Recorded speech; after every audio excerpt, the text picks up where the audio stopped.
Welcome to episode 27 of the Princeton podcast with Mayor Mark Frieda. In this episode, Mark sat down with Jeanette Timmons, a board member of Cornerstone Community Kitchen, a Princeton-based nonprofit organization that provides nourishing meals free of charge in a welcoming setting that affirms the dignity of all those who gather.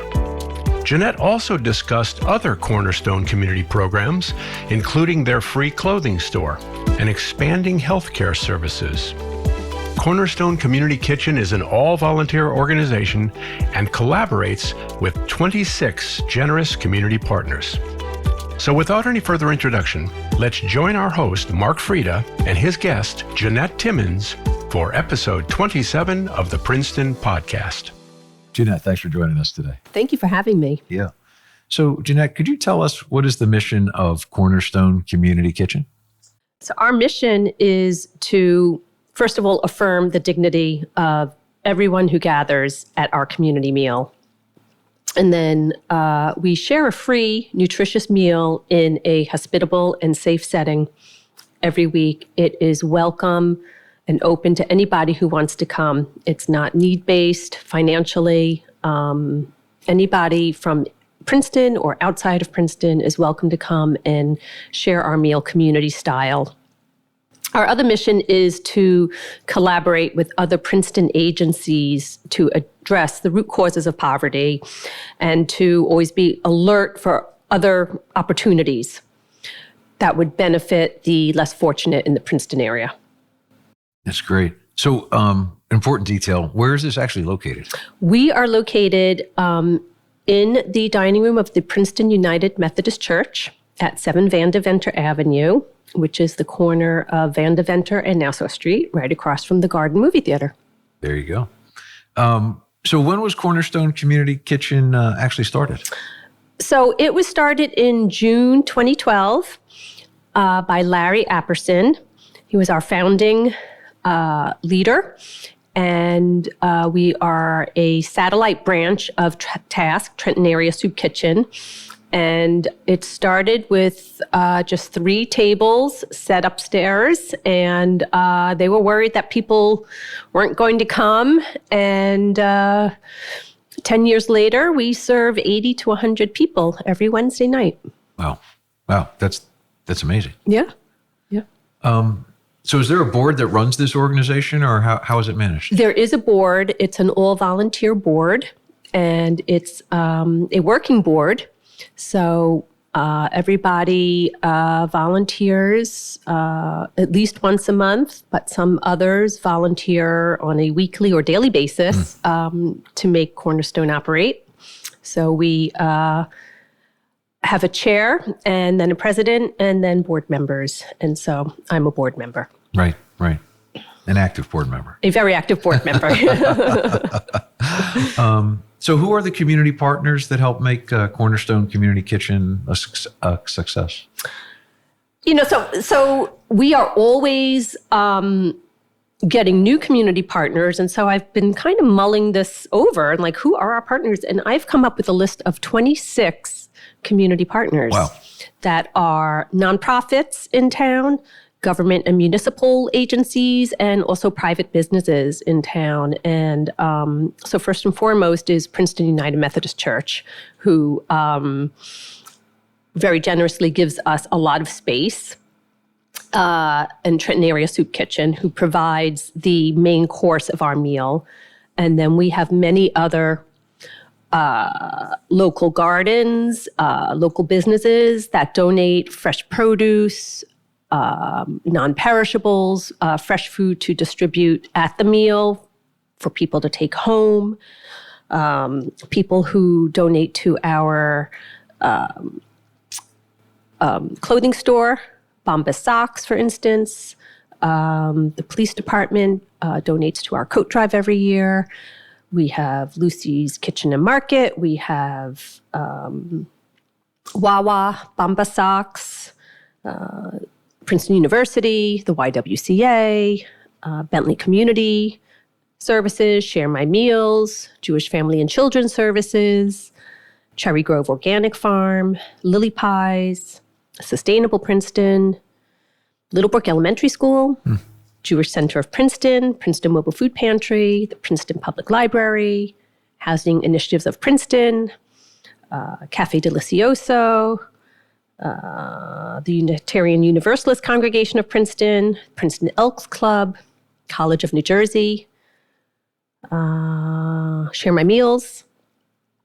I think I've mentioned Princeton Human Services, of course. Yeah. And I think I've covered them all. Wow, it's a pretty wide net. It is. I hope I haven't left anybody out. I apologize if I did. So, what are the different programs that are offered? So we have a wide variety of programs. When we started back in 2012, it was just a free community meal in person. And that has just expanded and grown organically as the need has arisen. So in addition now to our community meal that people eat in the dining room, restaurant style, served at tables with tablecloths and centerpieces, and they're served their meal by volunteers. So they feel like they're in a restaurant with china and silverware and a pianist who's playing music. That's our free community meal. And then weekly, there's also opportunities to shop in our free grocery store and our free clothing store every single week. We also have a free monthly visiting nurse service that does free blood pressure screenings and then special programs each month. So in October, it might be a breast cancer or breast health program. And then they do other, throughout the year, they come up with their own special programs. We also have a visiting hair salon once a month that somebody provides free of charge, a hairdresser. And we have a teacher who provides free ESL classes that she has been doing through, on Zoom throughout the pandemic. We had in-person classes, and now it's mostly Zoom, and it keeps her busy. She's a tireless, dedicated volunteer in that regard. So we also have our Princeton Period Project, which collects feminine hygiene product that we then distribute. So that's about, and I forgot, our coat distribution program that the police department partners with us, our free backpack distribution program at the beginning of every school year. This year I distributed more than 75 brand new backpacks filled with brand new school supplies to members of our community. And then I do a holiday gift program that I partner with Princeton Human Services, and I cover anybody who falls outside the Princeton Human Services guidelines of the gift program. I make sure that everybody who comes to our program gets a meal. Gets a holiday gift, right, regardless of age or geographical location. So that's for children and for all our adults. Right. Quite a lot. I mean, it's amazing. Sitting here listening to all this, that's incredible. It is a lot. And it just develops. People say, hey, do you do this? And it's, well, we do now. Right. Can you do this? All right, well, let's make this happen. Yeah. So I know for clothing, I've dropped off clothing. Yes. So, but maybe you could explain to people where and when they could drop off. People can drop off clothing at the church. There is a donation room any Monday through Friday during business hours, and there are donation guidelines posted at our donation room. They're also posted on our website, and we take all gently used clothing for men, women, children, shoes, gently used underwear, because there is a need, believe it or not. We take small housewares, anything that one person can carry. So could be dishes, cookware, lamps, small rugs, any kind of, anything that one person can carry. Toiletries, we accept new, please, either full size or even travel size. What else do we accept? School supplies, obviously. Right. And we've lately been asked for toilet paper, laundry detergent, diapers. Yeah. So it can be gently used clothing from your home or any of those items. And that's all listed on our website. Yeah. And I think it's interesting too, is that what I've seen with some charities that have been around for a while that take clothing, not all of them actually give clothing to people. They take clothing and they're selling it or they're doing whatever. So this right. Yes. Some organizations do pass them on and they get repurposed into parts for cars, and things like that. Our clothing is going to people in our community. Right. And this store is open to anybody who wants to come in and shop. So, no questions asked. Yeah, no, I wanted to stress that because I think it's important if people have clothing to donate. I personally feel I want it to go to a place that I know the clothing is being given to somebody. Right. So that's to me. Yeah, it is. It's going to the people who come for our meal. Yeah. And if people cannot make it to our meal, which is served every Wednesday, 5 to 6:30, people can contact me and I'll open the store by appointment so that, if people are truly in need for clothing, they can get it. Yeah. I know you mentioned that you also have a food store. So can people donate food or how do you get food? Yes, people can donate food. We do have our community partners. So that's Bentley Community Services, Share My Meals, Jewish Family and Children's Services, Rolling Harvest, Cherry Grove Organic Farm, Lucy's Kitchen and Market, Lily Pies, Little Brook Elementary, Wawa. And those community partners donate fresh produce, food to go. So Wawa donates those sandwiches, that come in the little container. Yeah. We get yogurt, we get eggs, we get a wide variety. And people can also donate, just private citizens, if they want to donate non-perishable goods, we have those as well. Right. Okay. Let me see here. So if I want to volunteer, Jeanette, how do I do that? What do I do to say, hey, I want to be part of this? Okay. Well, if you want to volunteer, you can go visit our website, which is princetoncornerstone.org.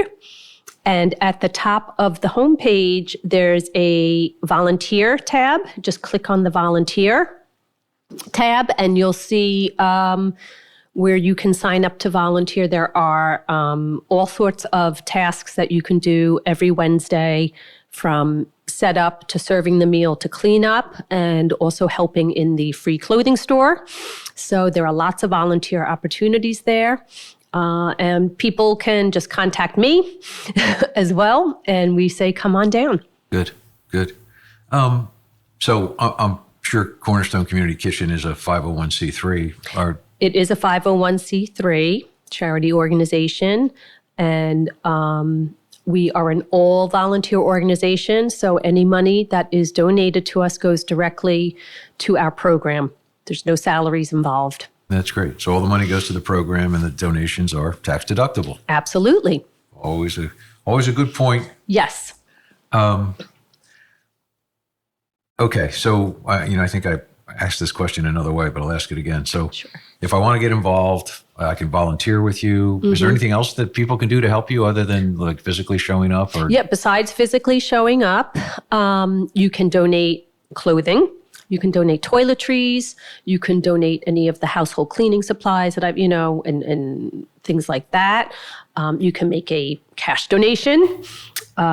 You can do a drive if you'd like. We've had Girl Scout troops. We've had religious organizations. We've had lots of groups come to us and say, hey, what can we do? And so, people have baked home goods and brought them in for distribution. We had one young lady from Princeton High School who would bring us these beautiful baked desserts every week that we would distribute. We distribute breakfast bags 2 children. So that comes with, I think, a packet of oatmeal, a granola bar, a piece of fresh fruit, and a juice box. And usually it comes in a brown paper lunch bag that people decorate and just write inspirational messages on. Right. So that's another way to get involved. Many, many ways. So if you're not available on a Wednesday from 5 to 6:30, there are plenty of other ways that you can help. You can come and help us sort the clothing and prepare the clothing store every week as well. That's great. So I know you already mentioned the URL for the website. Mm-hmm. So is there other social media that we can follow what you guys are doing on, or is it mainly go to the website? Or it is mainly the website. That's one of our future projects coming on the horizon, is to expand our social media platform a little bit more. But we do have a Facebook page. Okay. So Facebook and the website. Good to know. Mm-hmm. So Jeanette, let me just go on a tangent and ask a little bit about you. Do you live here in Princeton? I do live in Princeton. My husband, Mike, and I moved here with our 2 sons in 2009. So our kids have gone through the public school system, and they're now in college and law school, and we're enjoying life as empty nesters. That's terrific. So let me ask you a question. If I'm taking part in your services, is there a fee for anything? Am I getting everything for free, or how's that working? Everything is completely free. And you do not have to show proof of need. You don't have to qualify for any kind of government assistance. We don't ask any questions of anybody about residency, about legal status, about anything. It's no questions asked. We have people that come from outside of Princeton, Lawrenceville, Montgomery. People take the bus from Trenton and Ewing, North Brunswick, South Brunswick. Yeah. So our reputation is growing by word of mouth. People tell their friends, and everybody is welcome. Yeah, which is a great thing. And completely free. Yeah. So people can just show up. They basically don't have, if I want to take part of any of your services, I don't need to sign up or go through anything. There's no reservation required. Everybody gets in.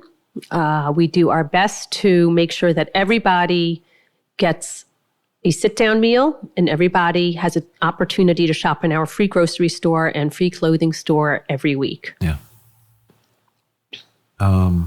Okay. So one thing I always like to stress during these things is, can you just give us the website again? I always like to mention it a couple times during our podcast. The website is PrincetonCornerstone.org.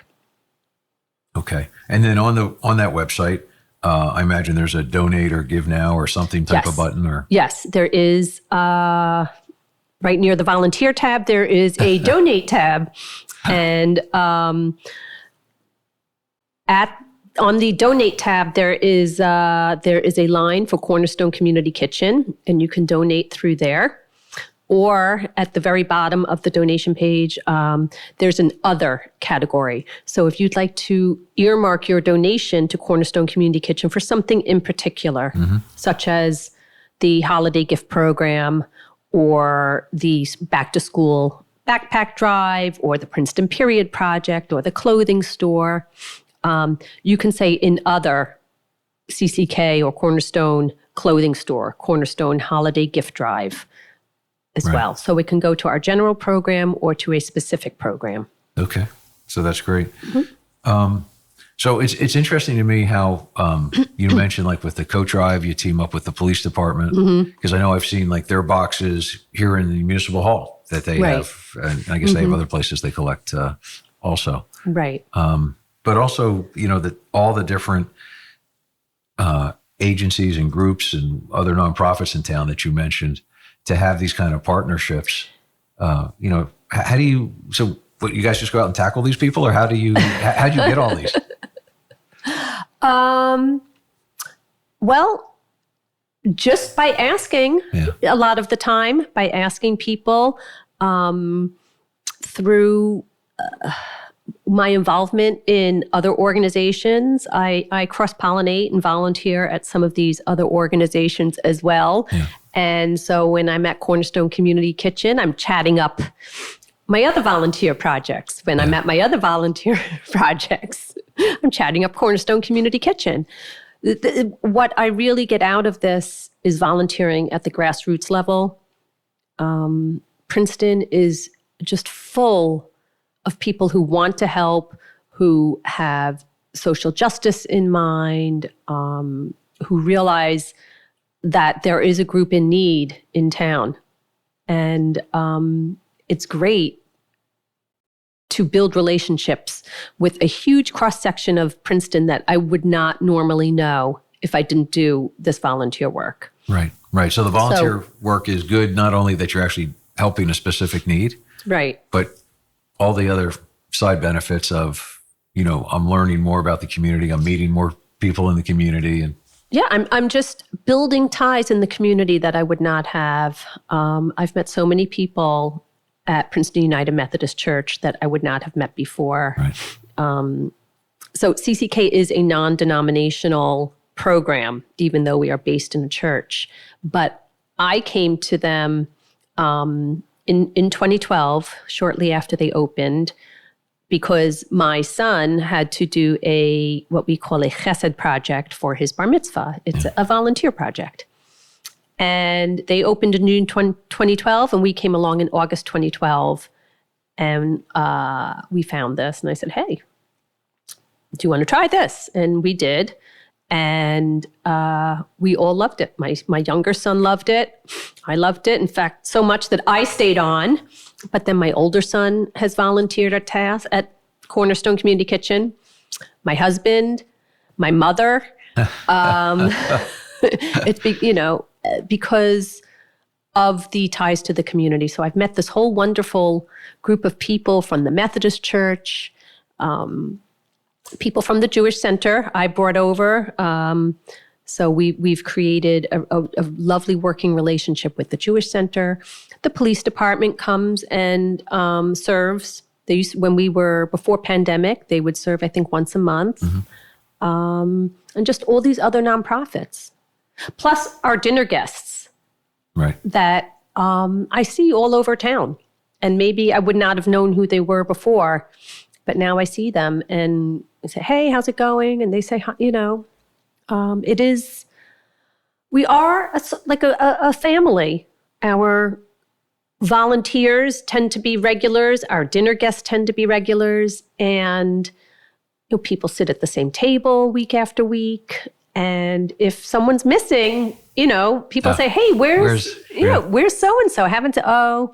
He's on vacation, or she's sick, or, and it has forged really strong bonds across a population in town that maybe we wouldn't have these relationships without Cornerstone. Right. Our middle name is community. Right. Right. And that to me is really the touchstone of our group. That's what sets us apart from other food distribution agencies in town, is our in-person community meal. Yeah. And I think it's interesting that you mentioned some of the other groups in town that help with food insecurity. Mm-hmm. So it shows that there's coordination between the different groups. There is a huge coordination effort. Ro Jones from Princeton Human Services leads a food insecurity task force. Yeah. And CCK attends a monthly food insecurity task force meeting. And there's about 25 groups on Zoom, and we go around and talk about what each agency is doing. And then it's, to me, kind of like a swap meet of, this is what we have. I have an extra this. Does anyone need? And so, we need that. Yeah. And it enables us to help each other. Yeah. And I think it's important to stress that no matter which group you help that deals with food insecurity, the fact that all the groups talk to each other. Mm-hmm. So the groups are actually saying, okay, you're doing this, we're doing this. So it's not like everybody's giving everybody food at the exact same time. So it's kind of spread out. It's more helpful to We try, yes. Right, yes. We do have one day of the week that seems to be more popular than others. But yes, but there will be a website soon, where both people looking to get food and people looking to distribute food can go on and see what is offered each day of the week where. Yeah, which is great. That would be a tremendous tool for everybody to use. It will be. Yeah, and that's very soon, coming very soon. Yeah. And one thing I think we need to stress is that whether you're in Princeton or any of the communities nearby, and there's a lot of, pretty good, communities for the most part that people think are mostly wealthy and well-off people. But there's a real need. There's an acute need for this type of help in our community and in the nearby communities. There is, and it's growing. Yeah. The need is growing. Like I said, we're getting asked for items that we weren't asked for before. And that's how we've grown organically. So, yeah, we are a privileged community, but there is a population that needs it. Yeah. But let me just mention, though, Mark, a lot of our dinner guests aren't coming because they're food insecure. Some are coming for the community atmosphere. Yeah. We get seniors that it's a night out for them to come and sit with other people and Social event. Socialization. We have a group of men, single men that come together and they talk politics and trivia and sports. We have families where dad is out working and mom comes with the kids and grandma and they don't have to eat at home, right? They can have their meal there and then they get food to bring home for dad when he comes home from work. Yeah. We have a group of adults with cognitive disabilities that comes. We get university students who are practicing ESL skills. So people come for a wide variety of reasons. It's not just food insecurity. Right. That is a part of it. Yep. But people are coming for the community, for the socialization, for the atmosphere of being, it's very fun. Yeah. And celebratory and festive. It's not like a soup kitchen trudging along kind of thing. Yeah. Oh, it's great that it hits so many different needs for so many different people. So Jeanette, just looking, forward, what's on the horizon for Cornerstone Community Kitchen? Anything else coming up that you want to tell us about? Or? Well, coming up, we will be reopening our hair salon shortly. I will mention, we reopened for in-person dining only in September. During the pandemic, we were closed. We did takeout meals. And we did have the clothing store. We hauled out tubs of clothing to the entrance to the church. And so we've reopened for in-person dining and in-person shopping. So we are looking just to expand our ties with the other agencies in town. How can we work together cohesively to meet the needs of our people? We're looking to improve our media presence. That's it. Yeah. I mean, we celebrated 10 years. Yeah. And we're going to keep on going strong. There you go. Great accomplishments. So anyway, Cornerstone Community Kitchen, another one of the many great, worthwhile nonprofits here in Princeton that people can choose to support. So Jeanette, thank you very much for joining us and explaining to us what's going on. Again, thank you for having me, Mark. It's been a pleasure. Great. Thank you for joining us for the 27th episode of the Princeton Podcast, produced by the podcast production team at HG Media, providing audio and video production services here in Princeton since 1999. If you enjoyed this episode of the Princeton Podcast, please share it with your friends. Visit our website at princetonpodcast.com. And be sure to subscribe to us on Apple Podcasts, Spotify, Google Podcasts, Stitcher, or wherever you listen to podcasts.